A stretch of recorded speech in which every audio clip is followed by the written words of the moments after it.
This is the Professor. I am at the Rhode Island Fan Fest. I have the honor of speaking with NECW promoter Sheldon Goldberg.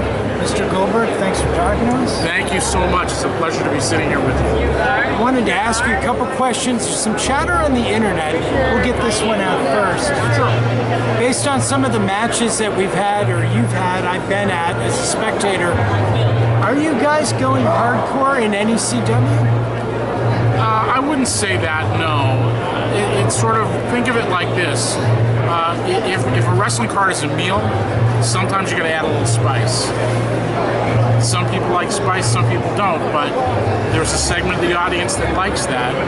And so there are moments and times when those types of matches are appropriate, and we give them, but it's not an exclusive direction that we're going in. So NECW will continue to be a sort of 360, family-friendly promotion. Yep. Exactly. That's great. The other question I had for you today is about venues. Are you guys going to still be mostly working in Effort, or what's going on with the venues? Because you were in back in the Cove for the Ironade, and back in. Well, what we're trying to do is spread out a little bit. The Cove really is, for all intents and purposes, a little bit small for us. It doesn't really have a lot of seats. The Everett Rec Center is a great building and a great location, but it's very expensive, and it's not going to be there permanently. They're going to eventually tear it down to build a new police station in Everett. So venues are a big issue for us. We're constantly on the lookout for new venues and new places. We're going to try to spread out a little bit more geographically. It's hard to find venues for independent wrestling. A lot of places don't like it. They don't want it. That's not the type of event they want to have. I do expect that we're going to open up some new places before the year is out and bring NECW to a bigger audience. That sounds good. Now, one of the things that NECW is really known for is bringing a lot of talent from out of the area. And I'm not talking about, older ex-WWE stars, but I mean other independents. Like, for instance, you guys brought Brandon Thurston in recently. Right. And you've had Melissa Coates and Sumi Sakai, people like that. Are you guys still going to be doing that kind of thing? Ever since the beginning of the company, we've always had like an open door.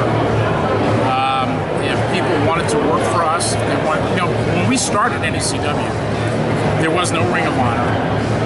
There was a WWF, there was an ECW, there was a WCW, but that was it. Independent wrestling was still sort of starting to come into its own a little bit.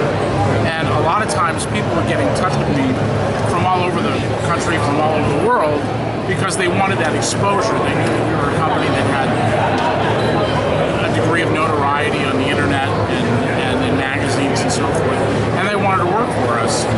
So we've always had that open door. We got away from it for a while, but I always like to bring people in from other places who want to come in, because it's several things. Number one, it's a treat for the fans because they get to see somebody new and different.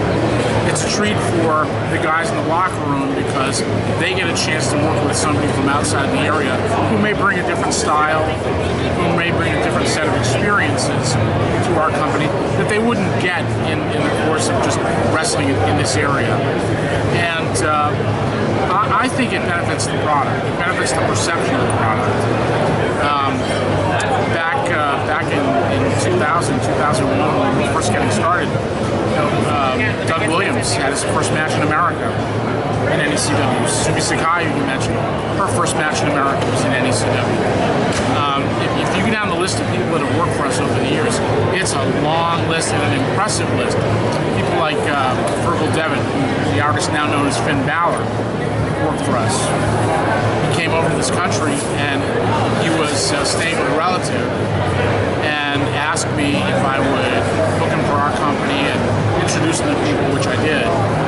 Becky Lynch also worked for NECW. There's a long, long list of people that have worked for NECW from overseas, and I'm very proud of that legacy. And I think that as we've had the opportunity to book people like this, obviously we're not financially fixed to fly them in and put them up and so forth. But when that opportunity arises, I think it's a great thing for our fans. I think it's a great thing for our talent roster, and certainly enjoy it myself. So. And we as fans enjoy it. And not to say that's just what you guys do. You also have a really good commitment to developing your own locker room, which I think shows in the product. And the fans love it, by the way. I do. Thank you. Thank you. You know, one of the things that is an issue promoting wrestling on this level is that there's an awful lot of imitation that goes on. You know, we'll book somebody and put them on TV, and all of a sudden they're working here, there, and everywhere. To me, I'm not so interested in the guy that works for everybody. I realize that I can't lock them up and put them in a room until I'm ready to use them. But by the same token, if you're available to everybody, you're special to nobody.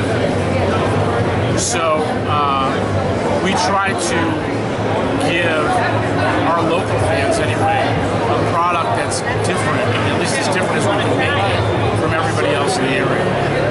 I think you guys have really succeeded in doing that. So one last question while I have you. Where do you see independent wrestling going from here? That's a tough question to answer. It's a big question. It's a big question, and independent wrestling sort of encompasses a lot of different things.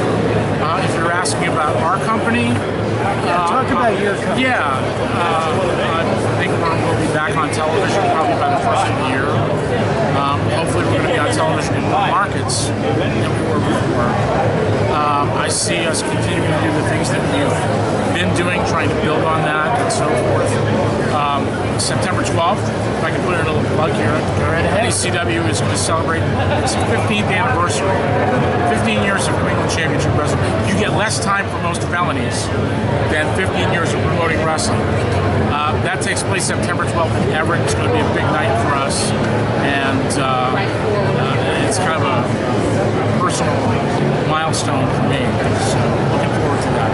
Yeah, and we'll be there, and we were there last year at your 14th, Bash 14.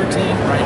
I want to thank you, and folks, if you have not gone to a live NECW event, you really need to do yourself a favor and get out there. We go as frequently as we can.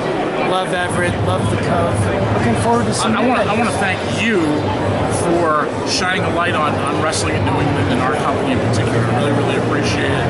It's always it's great to have the chance to actually sit and talk to you face to face. Let's do it again. Yeah, I never actually talked to you because for some reason you seem a little busy the night of the show. Never too busy for you, and now you know that. All right, thank you. Sheldon Goldberg, NECW, and the Professor.